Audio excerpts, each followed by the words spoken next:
오늘 레위기 3장은 레위기 1장의 번제와 레위기 2장의 곡식 제사에 의해서 이어서 화목 제사에 관한 내용을 갖고 있습니다. 오늘 3장 1절 맨 앞에 보시면 이 기억이라고 하는 각주가 붙어 있습니다. 그래서 그 각주를 따라서 성경 맨 밑에 보시면 이렇게 나옵니다. 제물로 바치는 짐승의 몸을 일부만 제단 위에서 불사르고 나머지는 제사 드리는 사람들이 나누어 먹음. 물론 이것이 화목제사가 가진 가장 중요한 특징 가운데 하나입니다. 그럼 이제 우린 여기서 이제 물어야 됩니다.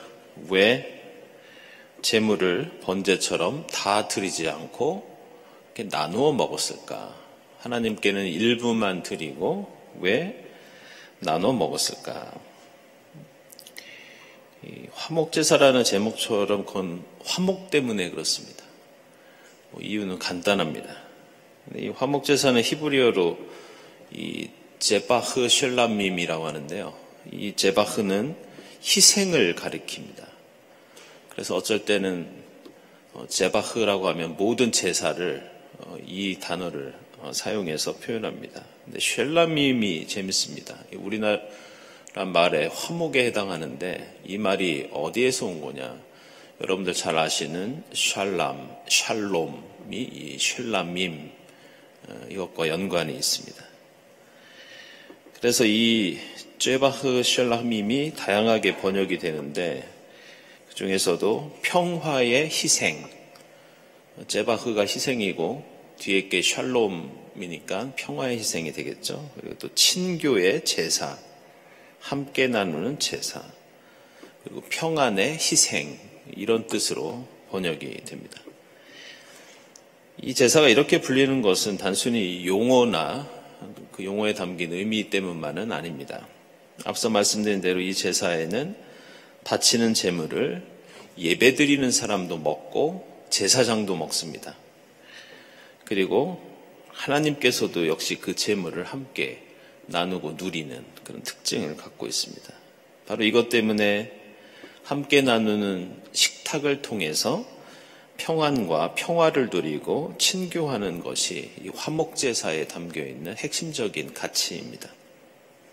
그러니까 우리가 주일마다 먹는 이 공동식사가 사실은 대단히 중요한 의미를 갖고 있습니다. 그래서 저도 주일 예배 때 몇 번에 걸쳐서 정교의 그 리터지 애프터 리터지 전통도 말씀드렸고 여러 가지로 말씀드렸는데 사실 그거는 그냥 예배드리고 점심때가 돼서 먹는 식사가 아니고요. 예배 이상으로 중요한 의미를 담고 있습니다. 1절부터 이제 제물 종류와 제사 드리는 방법이 나오는데요. 1절부터는 소가 나오고 또 6절부터는 양이 나오고 또 12절 이하에는 염소가 나옵니다. 설명을 보면 소나 양이나 염소를 잡아서 바칠 때 흠이 없으면 됩니다. 수컷이냐 암컷이냐 첫째로 낳느냐 몇 번째로 태어났느냐 몇 년 된 동물이냐 이런 거 전혀 따지지 않습니다. 다른 제사에 비해서 비교적 규정이 엄격하지 않은 제사가 이 화목제사입니다. 그 이유가 있는데요. 화목제사는 자발적으로 드리던 제사였습니다. 하나님께 감사와 찬양을 드리기 위해서 억지로 혹은 의무적으로 드리는 게 아니라 자발적으로 드리는 제사였기 때문입니다. 그래서 지금으로 따지면 감사원금이나 일종의 자원봉사 이런 것과 비슷한 특징이 있습니다. 그래서 엄격한 규칙이 주어지지 않았습니다. 내용 중에는 제물에게 안수하는 것이나 이 제단 주위에 피를 뿌리는 것은 1장 번제를 말씀드릴 때 언급했기 때문에 생략하겠습니다. 이 화목제사만의 가지고 있는 특징이나 설명드리지 않은 부분만 언급하면 2절과 8절을 보시면 제물들은 그 회막에 들어가기 전에 도살해야 한다고 나옵니다. 여기에는 이유가 있습니다. 회막문, 성막문 안으로 들어가는 모든 제물은 들어가는 순간 하나님께 됩니다. 그리고 돌려주지 않습니다. 그래서 일단 회막 안에 제물이 들어가면 어떤 부분도 제사 드린 사람들이 먹을 수 없습니다. 그런데 화목제사는 제사 드린 사람들에게 제물의 상당 부분의 고기를 돌려줘서 먹게 하기 때문에 회막 앞에서 이 제물을 잡고 거기서 분배까지 다 끝납니다. 3절부터는 제물의 각 부위를 어떻게 처리해서 제물로 드려야 하는지 나오는데요. 특별히 기름이 중요하게 취급됩니다. 이건 무조건 하나님께 드립니다. 당시의 기름은 상당히 좀 중요하게 취급되어서 구약 성경에서 기름은 이 제물의 그 여러 부분이나 전체 중에 한 부분으로 여겨진 것이 아니라 제물을 가리킬 때 아예 기름이라는 말을 씁니다. 그래서 여러분들이 구약 성경에서 하나님께 기름을 드렸다, 기름기를 드렸다. 그거는 제물 전체를 드렸을 때도 그렇게 표현합니다.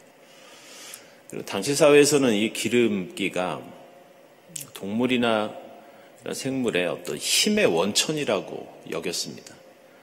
나중에 이제 피도 하나님께 드리는데 그런 이유로 생명을 하나님께서 주셨기 때문에 그 힘의 원천은 하나님이기 때문에 그것을 하나님께 드리고 인간은 먹지 않는다. 이런 논리가 작용됩니다. 4절 이하에는 이제 콩팥도 나오고 간도 나오는데 이게 역시 고대 사회에서는 이런 내장이나 이 인간의 동물의 기관이 지금 우리와는 조금 다른 생각들을 가지고 있었습니다. 특별히 콩팥이나 간은 동물이나 인간의 감정을 주관하는 기관이라고 여겼습니다. 그래서 그 예언의 역사를 살펴보면 재미있는 장면이 있습니다. 그게 뭐냐면 신의 뜻을 알고 싶을 때 다른 고대 중동에서는 동물한테 가서 이제 소한테 가서 소 귀에다 대고 알고 싶은 뜻을 얘기합니다. 뭐 좀 유치하지만 내가 이번 시험에 붙습니까? 떨어집니까? 이런 걸 이제 물어본 다음에 뭘 하냐면요. 바로 그 소를 잡습니다. 그런 다음에 간을 잘라봅니다. 그래서 그 간의 모양을 보고 점을 칩니다. 과연 내가 어떻게 될 것인지. 그럴 정도로 간이나 콩팥은 신의 뜻을 품고 있는 그런 기관으로 여겨지기도 했습니다.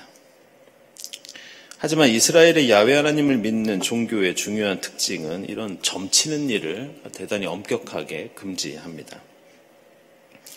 사실 우리는 이 수천 년 전에 이런 관습에 대해서 미개하다고 생각할지 모르지만 여러분도 곰곰이 생각해 보시면 지금도 우리 주변에서는 점을 칩니다. 이 첨단 과학이 발달한 이 세상 속에서 점치는 모습을 보면 쌀도 뿌리고 종이로 만든 카드로 몇 장 점을 쳐서 인생의 희로애락이 어떻게 되는지 거기에 의지하는 것. 그게 사실은 이미 이 레위기 이후에 3천 몇백 년이 지난 지금도 벌어지고 있는 일입니다. 그만큼 우리 인생은 걱정과 불안으로 가득 차 있고 그런 인간의 약한 마음이 이런 문화를 만들어내고 있다고 할 수 있겠습니다. 5절은 조금 설명이 필요할 것 같은데요. 보시면 화목제물을 제단에서 불타는 장작 위에 올려놓은 번제물 위에다 놓고 불사를 것이다. 이렇게 나옵니다. 그 곡식제물 말씀드리면서 곡식제사만 따로 드리기보다는 주로 번제와 함께 드린다고 말씀드렸습니다. 이 화목제사도 마찬가지입니다. 번제랑 같이 드리는 경우들이 많이 있었습니다. 그래서 화목제물을 번제물 위에 올려놓고 태웠다. 이런 내용이 나옵니다. 지난 시간에 그 번제를 통해서 하나님께 용서받은 사람이 하나님께 감사하는 뜻으로 곡식제사를 드리는 것처럼 번제와 화목제사를 같이 드릴 때도 마찬가지입니다. 번제로 하나님께 속죄함을 받고 회개하고 그 후에 화목제사를 통해서 하나님과 친교하고 또 화목한 관계를 유지한다는 그런 의미가 이 속에 담겨 있습니다. 5절 하반절도 설명이 필요한데요. 이것이 제물을 불에 태워서 그 향기로 나 주를 기쁘게 하는 살라 바치는 제사이다. 이렇게 나옵니다. 이 살라 바치는 제사는 오늘 3장에도 많이 나오지만 앞서 살펴봤던 1장과 2장에서도 반복되는데요. 우리가 혼동하지 말아야 할 게 있습니다. 그것은 구약 성경에 나오는 제사의 종류는 일단 5가지가 있습니다.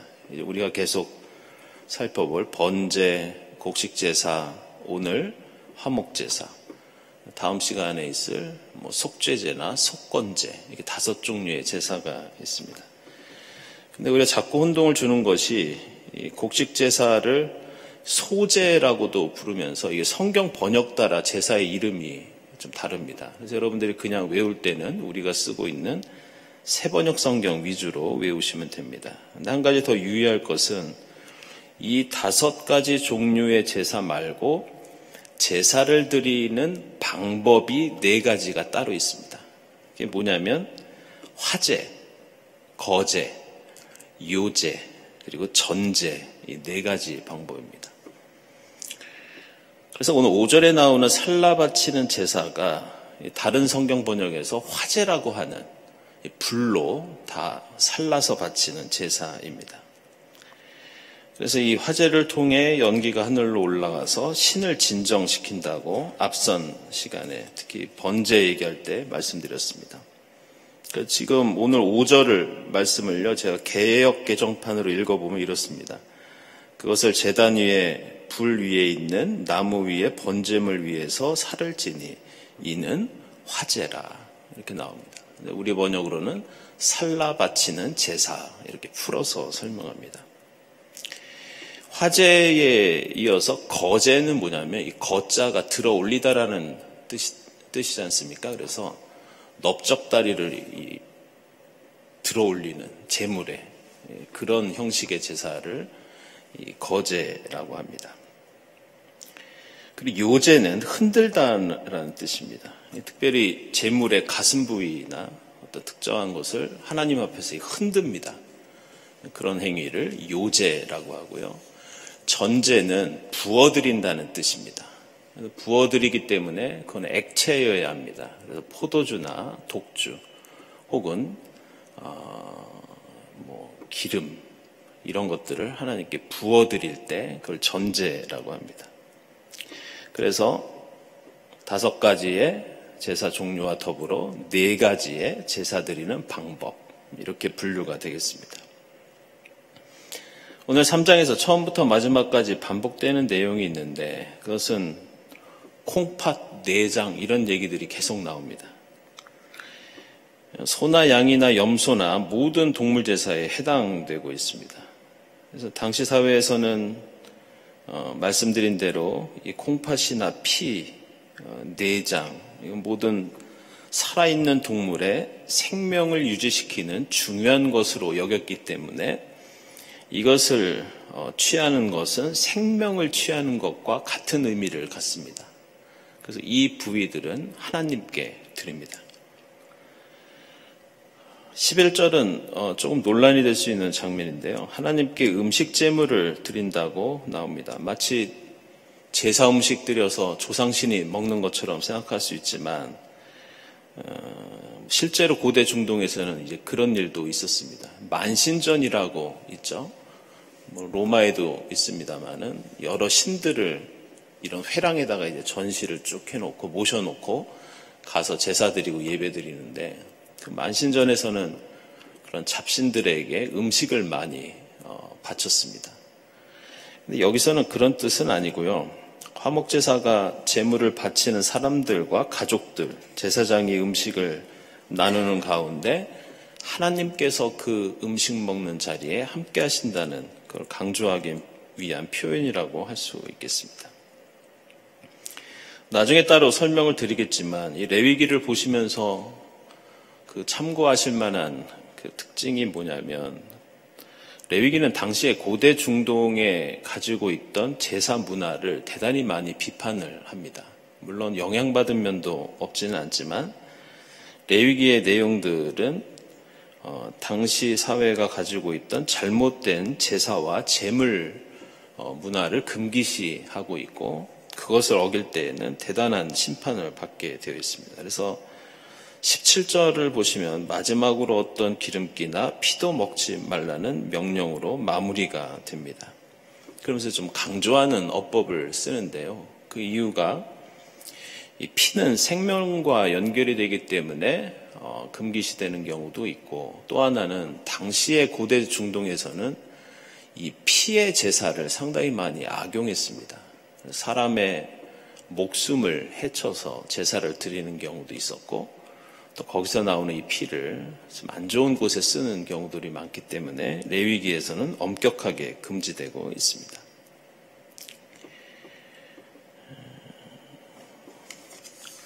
지난 시간에 살펴본 이 곡식 제사에서도 이집트나 바빌로니아나 우가릿 문헌을 보면 그 꿀을 드립니다. 신에게. 근데 역시 또 레위기에서는 꿀을 금지하죠. 이런 내용들이 생각보다 많이 있습니다. 그래서 나중에 다른 장들을 살펴볼 때 더 자세히 설명해 드리도록 하겠습니다. 이제 오늘 레위기 3장의 화목제사를 통해서 우리가 생각해 볼 몇 가지 문제를 살펴보고 마치도록 하겠습니다. 첫째로 화목제사는 지금까지 말씀드린 대로 그 제물을 하나님께만 일부분만 드리고 그리고 제사에 관련된 모든 사람이 함께 나눠 먹는다는 특징을 갖고 있습니다. 정말 일부분만 드립니다. 콩팥, 기름기, 내장, 피. 그리고 그 좋은 고기는 사람들이 다 먹습니다. 따라서 화목제물은 우리가 하나님께 드리는 것이지만 다시 하나님께서는 우리에게 제물의 대부분을 선물로, 은총으로 되돌려 주신다는 뜻이 담겨 있습니다. 따라서 이 화목제물은 우리에게 중요한 점을 가르쳐 줍니다. 우리는 우리가 절대 먹지 못할 콩팥과 내장, 피와 기름기를 통해서 하나님과 인간이 먼저 구별된 존재라는 것을 자각하게 됩니다. 아무리 하나님께서 우리와 친밀하게 교제하셔도 하나님은 하나님이시고 인간은 인간입니다. 우리 인간이 침범할 수 없고 먹을 수 없고 해서는 안 되는 부분이 신앙과 삶에 반드시 있기 마련이라는 것을 이 제사를 통해서 계속해서 상기시킵니다. 마치 동산의 모든 나무의 실과는 먹을 수 있지만 선악과는 먹지 못했던 것처럼 제물의 모든 고기는 먹을 수 있지만 극히 일부분만큼은 절대 먹지 말고 살라서 하나님께 드려야 된다. 바로 예배의 핵심적인 기능이 여기에 있습니다. 예배에서 가장 중요한 것은 하나님이 우리의 하나님이 되시고 우리가 결코 넘어서는 안 되는 선이 있다는 것을 계속해서 깨닫게 하는 그런 중요한 기능이 있습니다. 그런 의미에서 에덴 동산의 선악과는 이 지혜를 가리키죠. 그리고 생명나무의 실과는 생명을 가리킵니다. 근데 오늘 레위기 3장에 나오는 화목제물도 비슷한 구조를 갖고 있습니다. 동물의 감정과 지혜를 관장하는 내장과 기관이 나오고 그리고 생명과 힘을 관장하는 기름기와 피가 나옵니다. 그러나 인간은 동산 모든 실과를 먹을 수 있음에도 불구하고 그것을 은혜로 여기지 않고 오직 먹지 못한다고 했던 그 아주 작은 선악과에 몰두하고 집착을 해서 불순종의 죄악을 저지르게 됩니다. 따라서 우리는 예배를 통해서 화목제물 같은 하나님의 넉넉한 은혜에 감사하면서 우리가 얼마나 하나님을 경외하면서 지킬 것을 지키며 살아가고 있는지 돌이키고 살펴야 한다는 의미가 거듭되는 화목제사를 통해 느낄 수 있는 점입니다. 둘째로 이러한 화목제사와 제물은 우리가 하나님께 드리는 헌금, 그리고 우리의 헌신에 대해서도 다시 한번 생각해 보게 합니다. 화목제사의 주요 목적은 바치는 사람, 그리고 그의 가족, 함께한 사람, 제사장, 초대받은 손님들까지 그 고기를 축제처럼 함께 먹는 데 있었습니다. 생각해보면 이것은 우리가 하나님께 드리는 헌금이나 헌신도 마찬가지입니다. 사실 우리가 헌금을 하나님께 드린다고 하지만 헌금 대부분은 사실은 사람이 쓰는 겁니다. 우리가 되돌려받은 고기를 먹는 것처럼 우리가 하나님께 드리는 헌금이라고 하지만 사실은 우리가 전기도 쓰고 물도 쓰고 냉난방도 하고 공동 식사도 하고 우리의 공동체가 함께 누리는 데 주로 사용됩니다. 이렇게 하나님께 화목제물을 드리고 대부분의 고기를 돌려받았는데도 만약 제사를 드리는 사람이 그 고기를 자기만 먹는다든지 아니면 자기 가족들만 차지한다면 이 제사가 가진 의미는 퇴색될 수밖에 없습니다. 그건 헌금도 마찬가지입니다. 화목제사가 더 가치 있는 제사가 되는 것은 다시 받은 고기를 어떻게든 더 많은 사람들이 함께 먹는 일입니다. 우리가 드리는 헌금도 누군가에 의해서 독점된다거나 우리 교회에서만 먹고 마시는 데 쓴다면 그것은 하나님이 우리에게 되돌려 주신 은총을 제대로 활용하지 못하는 일이 됩니다. 따라서 우리가 하나님께 드리는 우리의 헌신, 우리의 정성에도 우리가 침범할 수 없는 기름기와 피 같은 하나님의 뜻이 가운데 있고 그리고 더 많이 함께 먹고 나눌 때 그 은혜와 기쁨이 더 커진다는 것을 오늘 레위기 3장은 우리에게 가르쳐주고 있습니다.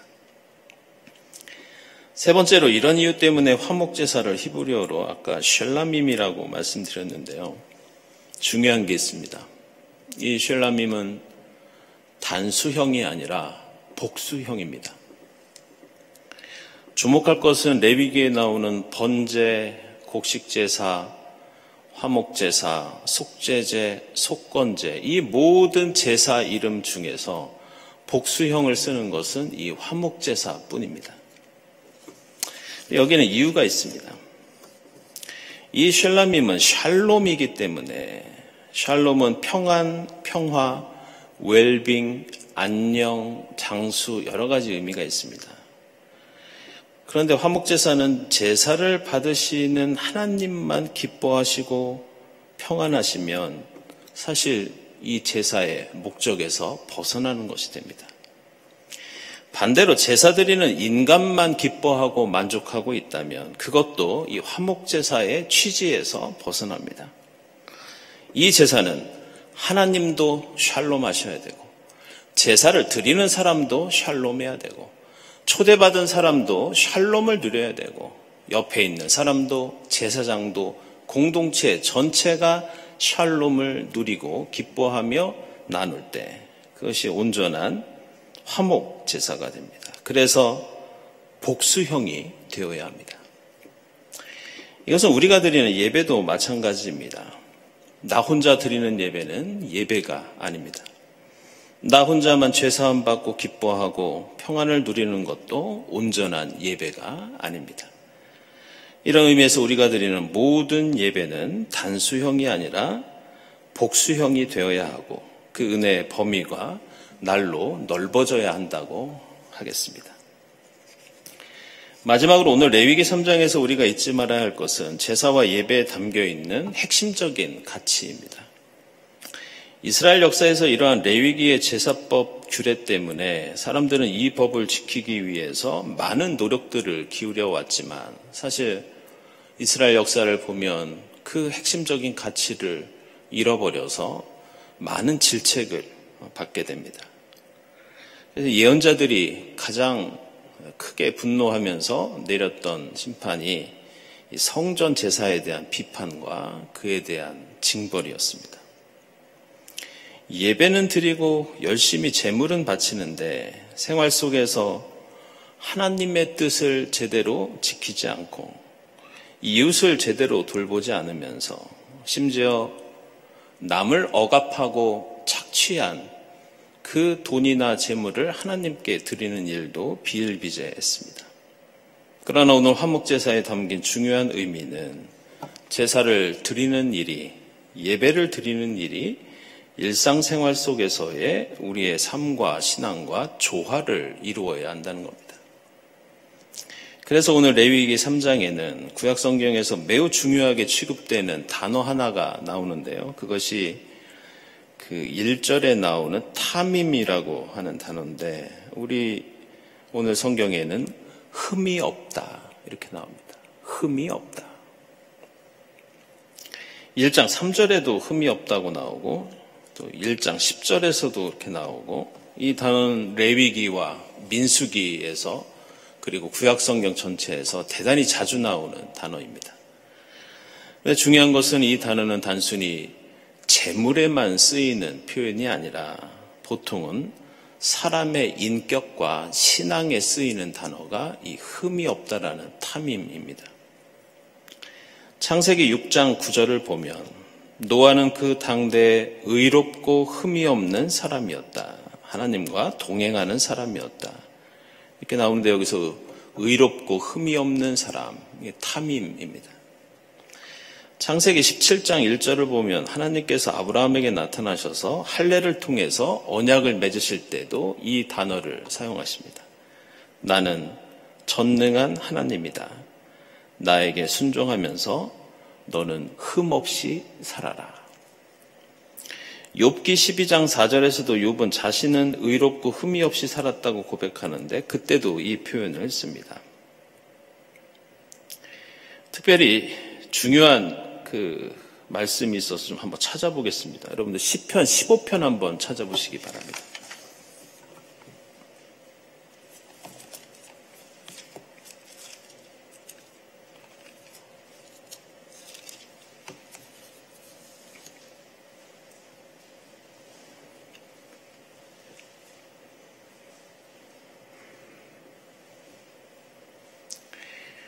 이 시편 15편은 예배와 관련해서 매우 중요한 점을 언급하고 있는데요.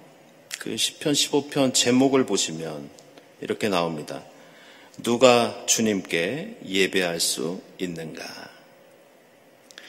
근데 1절에서 다윗이 이런 고백과 질문을 드립니다. 주님, 누가 주님의 장막에서 살 수 있겠습니까? 누가 주님의 거룩한 산에 머무를 수 있겠습니까? 이 말씀은 한마디로 어떤 사람이 하나님께 예배드릴 수 있고 그 예배의 자리에서 하나님께 어떤 사람이 영광 돌리며 주님과 동행할 수 있는지 그런 질문입니다. 이제 그때 2절 이하에서 이런 대답이 나옵니다.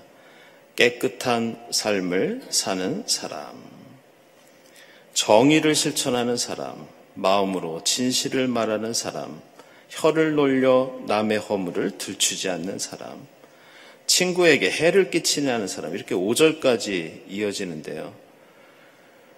여기서 일일이 언급하는 예배드릴 수 있는 사람을 한마디로 표현하고 있는 게 2절 맨 앞에 나오는 깨끗한 삶을 사는 사람입니다. 그리고 이 깨끗한 삶이 오늘 레위기 3장에 나오는 흠이 없는 삶, 탐임입니다. 그리고 그 깨끗한 삶의 구체적인 내용이 바로 2절 하반절까지 5절까지 이어지고 있습니다. 번제에서 말씀드린 것처럼 하나님께 제물을 드리는 과정에서 중요한 단계가 제물과 제물 드리는 사람이 안수를 통해서 짓누르는 안수를 통해서 하나가 되는 사건이 대단히 중요합니다. 그리고 그래서 오늘 화목제사도 마찬가지입니다. 하나님께서 기뻐하시는 제물은 1000마리의 소나 양보다 제물 드리는 그 제사 드리는 사람의 흠이 없는 삶과 신앙이 대단히 중요합니다. 그래서 예수께서는 산상수훈인 마태복음서 5장 23절과 24절에서 이렇게 말씀하십니다. 그러므로 내가 제단에 제물을 드리려고 하다가 내 형제나 자매나 내게 어떤 원한을 품고 있다는 생각이 나거든 너는 그 재물을 제단 앞에 놓아두고 먼저 가서 내 형제나 자매와 화해하여라. 그런 다음에 다시 돌아와서 재물을 드려라. 이게 화목제사인데 화목하지 않은 삶을 가지고 와서 화목 재물만 드리는 것은 아무 의미가 없다는 그런 뜻입니다. 당신이 드리는 재물과 당신의 삶이 함께 하나님께 바쳐져야 합니다. 흠이 없는 재물과 흠이 없는 삶, 이것이 우리가 드리는 예배의 가장 핵심적인 가치입니다. 흠이 없는 마음과 헌신, 그런 흠이 없는 삶과 신앙을 통해서 항상 주님의 장막에서, 주님의 산에서 주님의 은혜를 누려야 한다는 것이 오늘 레위기 3장에 나오는 화목제사에 담긴 가장 중요한 뜻이라고 하겠습니다. 우리가 참 많은 예배를 드리는데요. 수예배도 드리고 주일 예배도 드리고 또 한국교회는 새벽기도회, 금요기도회 대단히 많은 예배를 우리가 드리고 있습니다. 그런데 그 예배의 신학적인 가장 중요한 의미를 오늘 레위기 3장의 화목제사에 둡니다. 그래서 우리가 예수 그리스도를 우리의 화목 제물이 되어주셨다 이렇게 고백합니다. 그런데 우리의 사회와 우리의 역사는 화목보다, 샬롬보다 전쟁과 폭력과 미움과 다툼과 불화가 가득한 그런 세상이 되어가는 걸 볼 수 있습니다. 오늘부터라도 우리가 하나님께 예배 드릴 때 이곳에 나오기 전에 우리 마음에 미움이 있다면, 누군가와 갈등이 있다면 그를 용서하고 먼저 화해를 청하고 그들을 위해서 기도한 다음에 이곳에 나와야 우리가 드리는 예배가 하나님을 기쁘시게 하고 세상을 조금이라도 변화시킬 수 있습니다. 오늘 다른 건 몰라도 레위기 3장의 이 화목제사를 늘 마음에 품고 하나님께 온전한 예배를 드리는 여러분의 삶과 신앙이 될 수 있기를 바랍니다. 말씀을 묵상하면서 함께 기도드리겠습니다.